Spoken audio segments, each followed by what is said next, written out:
தமிழ்நாட்டில் 4 நாட்களுக்கு வெயில் சுட்டெரிக்கும் என்று வானிலை ஆய்வு மையம் தெரிவித்துள்ளது. தமிழ்நாட்டின் 8 இடங்களில் நேற்று வெயில் 100 டிகிரி ஃபாரன்ஹீட்டை தாண்டி பதிவாகியுள்ளது. வேலூர் மற்றும் மதுரை விமான நிலையத்தில் அதிகபட்சமாக 104 டிகிரி ஃபாரன்ஹீட் வரை வெப்பம் சுட்டெரித்தது. இதேபோன்று மதுரை நகரம், கரூர், ஈரோட்டில் 103 டிகிரி ஃபாரன்ஹீட், திருச்சி, திருத்தணியில் 102 டிகிரி ஃபாரன்ஹீட்டும் வெப்பம் பதிவாகியுள்ளது. சென்னை மீனம்பாக்கத்தில் 100 டிகிரி ஃபாரன்ஹீட் வரை வெயில் கொளுத்தியதாக வானிலை மையம் தெரிவித்துள்ளது. இந்நிலையில் தமிழ்நாடு, புதுச்சேரியில் இன்று முதல் 4 நாட்களுக்கு அதிகபட்ச வெப்பநிலை இயல்பை விட 3 டிகிரி செல்சியஸ் அதிகமாக இருக்கக்கூடும் என்றும், அதிக வெப்பநிலை மற்றும் ஈரப்பதம் காரணமாக அசௌகரியம் ஏற்படலாம் என்றும் வானிலை ஆய்வு மையம் தெரிவித்துள்ளது. அதே சமயம் தென்னிந்திய பகுதிகளின் மேல் கிழக்கு மற்றும் மேற்கு திசை காற்று சந்திக்கும் பகுதி நிலவுவதால் இன்று முதல் 26ஆம் தேதி வரை தமிழ்நாடு, புதுச்சேரியில் மிதமான மழை பெய்யலாம் என்றும் கணிக்கப்பட்டுள்ளது.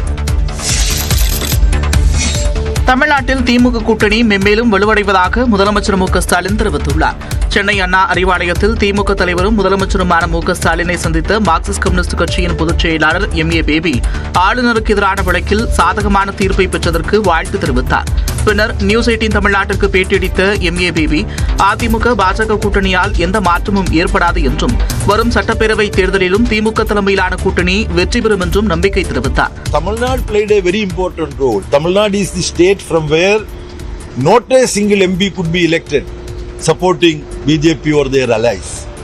Coming assembly election also would be a far more powerful show of strength of the secular democratic arrangement that is there in Tamil Nadu. Opportunistic alliance of BJP and AIDMK is not going to work in Tamil Nadu.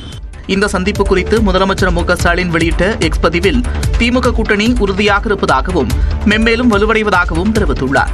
மக்களால் தேர்ந்தெடுக்கப்பட்ட அரசின் விருப்பத்தை தேர்ந்தெடுக்கப்படாதவர் தங்களின் அதிகாரத்தால் தடுக்க முடியாது என்று கூறியுள்ளார்.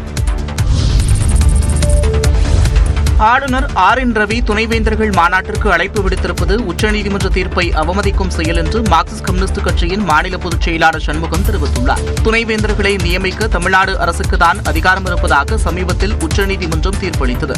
இந்நிலையில் தமிழ்நாட்டு பல்கலைக்கழக துணைவேந்தர்கள் மாநாட்டை வரும் ஏப்ரல் 25ஆம் தேதி உதகை ராஜ்பவனில் நடத்த ஆளுநர் நடவடிக்கை எடுத்திருப்பதாக தகவல் பரவியது. இதனிடையே டெல்லி சென்ற ஆளுநர் ரவி குடியரசு துணைத் தலைவர் ஜெகதீப் தன்கரை சந்தித்தார். அப்போது இந்த மாநாட்டில் பங்கேற்க அழைப்பு விடுத்ததாகவும் கூறப்படுகிறது. மேலும் துணைவேந்தர்களுக்கும் அழைப்பு விடுக்கப்பட்டுள்ளது. இதனை பல்வேறு தரப்பினர் எதிர்த்து வருகின்றனர். இந்நிலையில் இந்த மாநாட்டை புறக்கணிக்க வேண்டும் என்று சிபிஎம் மாநில செயலாளர் சண்முகம் தெரிவித்துள்ளார். உச்சநீதிமன்ற தீர்ப்பை தாங்கிக் கொள்ள முடியாமல் தான் இந்த மாநாட்டிற்கு அழைப்பு விடுத்து புதிய சர்ச்சையை ஆளுநர் உருவாக்கியிருப்பதாகவும் சண்முகம் தெரிவித்துள்ளார். இந்த மாநாட்டில் துணைவேந்தர்கள் யாரும் பங்கேற்க வேண்டாம் என்று முதலமைச்சர் அறிவுறுத்த வேண்டும் என்றும் அவர் வலியுறுத்தியுள்ளார். திருச்சி உறையூரில் அசுத்தமான குடிநீர் குடித்ததால் 2 பேர் உயிரிழந்ததாக கூறப்படக்கூடிய நிலையில் அதற்கு அரசு பொறுப்பேற்க வேண்டும் என எதிர்க்கட்சித் தலைவர் எடப்பாடி பழனிசாமி வலியுறுத்தியிருக்கிறார். திருச்சியில் ஒரே பகுதியில் குழந்தை உட்பட 2 ஒரே நேரத்தில் பலியான சம்பவம் அதிர்ச்சியையும் சோகத்தையும் ஏற்படுத்தியுள்ள நிலையில் கழிவுநீர் கலந்த குடிநீரை குடித்ததே காரணம் என பொதுமக்கள் குற்றம் சாட்டியுள்ளனர். திருச்சி உறையூர் பகுதியில் கடந்த 6 மாதங்களாக குடிநீரில் கழிவுநீர் கலந்து வருவதாக பொதுமக்கள் புகார் கூறி வருவதாகவும், ஆனால் அதிகாரிகள் நடவடிக்கை எடுக்கவில்லை என்றும் கூறப்படுகிறது. ஏற்கனவே சுமார் 30 பேர் காய்ச்சல், வயிற்றுப்போக்கு, வாந்தி உள்ளிட்டவற்றால் பாதிக்கப்பட்டதாக சொல்லப்படுகிறது. இந்நிலையில் அப்பகுதியைச் சேர்ந்த லதா என்ற பெண்ணும் 3.5 வயது சிறுமி பிரியங்காவும் கழிவுநீர் கலந்த நீரை குடித்ததால் உடல்நலம் பாதித்ததாக கூறப்படும் நிலையில் சிகிச்சை பலனின்றி உயிரிழந்தனர். இச்சம்பவம் அப்பகுதி மக்களிடையே கொந்தளிப்பை ஏற்படுத்திய நிலையில் அவர்கள் சாலை மறியலில் ஈடுபட்டனர்.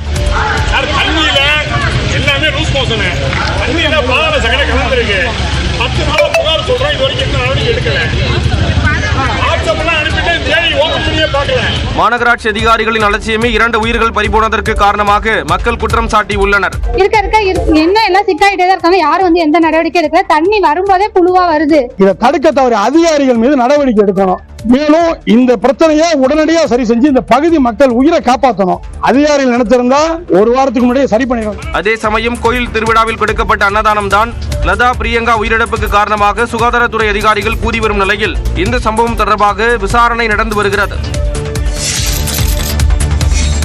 திருச்சி உறையூர் பகுதியில் கலப்படம் கலந்த குடிநீர் குடித்து 2 பேர் உயிரிழந்ததாக கூறப்படும் விவகாரத்தில் வீடு வீடாக குடிநீர் மாதிரிகளை எடுத்து பரிசோதனை மேற்கொள்ள உள்ளதாக மேயர் அன்பழகன் தெரிவித்துள்ளார். உறையூரில் வயிற்றுப்போக்கு, வாந்தி காரணமாக 50க்கும் மேற்பட்டோர் மருத்துவமனையில் சிகிச்சை பெற்று வரும் நிலையில் சம்பவ இடத்தில் ஆய்வு நடத்திய மேயர் அன்பழகன் மாநகராட்சி அதிகாரிகளை முற்றுகையிட்டு மக்கள் போராட்டத்தில் ஈடுபட்டனர். விசாரணை நடத்தி உரிய நடவடிக்கை எடுக்கப்படும் என மேயர் அன்பழகன் தெரிவித்த நிலையில் மக்கள் கலைந்து சென்றனர். தொடர்ந்து செய்தியாளர்களை சந்தித்த அவர் சித்திரை திருவிழாவில் பொதுமக்களுக்கு கொடுக்கப்பட்ட பானங்களில் கலப்படம் ஏற்பட்டு இருக்கலாம் என மருத்துவர்கள் கூறுவதாக தெரிவித்தார்.